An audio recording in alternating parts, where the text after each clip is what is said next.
Hello everybody, nice to meet you. Our leader of God, Joshua chapter 9, let's read it together. Now, when all the kings west of Jordan heard about these things, those in the hill country, in the western foothills, and along the entire coast of the Red Sea, as far as Lebanon, the kings of the Hittites, Amorites, Canaanites, Perizzites, Hivites, and Jebusites, they came together to make war against Joshua and Israel. However, when the people of Gibeon heard what Joshua had done to Jericho and Ai, they resorted to a ruse. They went as a delegation, whose donkey were loaded with the worn-out sacks and all the wineskins cracked and mended. The men put worn and patched sandals on their feet and wore old cloths. All the thread of their feet supplied was dry and moldy. Then they went to Jericho and came at Gilgal and said to him and the men of Israel, "We have come from a distant country, make a treaty with us." The men of Israel said to the Hivites, "But perhaps you live your us. How then can we make a treaty with you? We are your servants." They said to Joshua. But Joshua asked, "Who are you and where you come from?"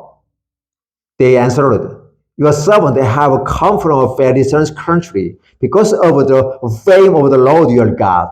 For we have heard the report of him, all that he did in Egypt, and all that he did to the two kings of the Amorites east of the Jordan, Sihon king of Heshbon and Og king of Bashan, who reigned in Eshtaol. And our elders and all those living in our country said to us, 'Take provisions for your journey, and go meet them and say to them, We are your servants, make a treaty with us.' This bread of ours was warm when we packed it at home on the day we left to come to you, but now see how dry and moldy it is. And these wineskins that we've filled were new, but see how cracked they are. And our clothes and sandals are worn out by the very long journey." The men of Israel sampled their provisions, but did not inquire of the Lord. Then Joshua made a treaty of peace with them to let them live, and the leaders of the assembly ratified it by oath. 3 days after they made the treaty with the Gibeonites, the Israelites heard that they were laborers living near them. So the Israelites set out, and on the third day came to their cities, Gibeon, Kephriah, Beeroth, and Kiriath-Jearim. But the Israelites did not attack them, because the leaders of the assembly had sworn an oath to them by the Lord, the God of Israel. The whole assembly grumbled against the leaders. But all the leaders answered, "We have given them our oath by the Lord, the God of Israel, and we cannot touch them now. This is what we will do to them. We will let them live, so their rest will not follow us for breaking the oath we swore to them." They continued, "Let them live, but let them be woodcutters and water carriers for the entire community." So the leader's promise to them was kept.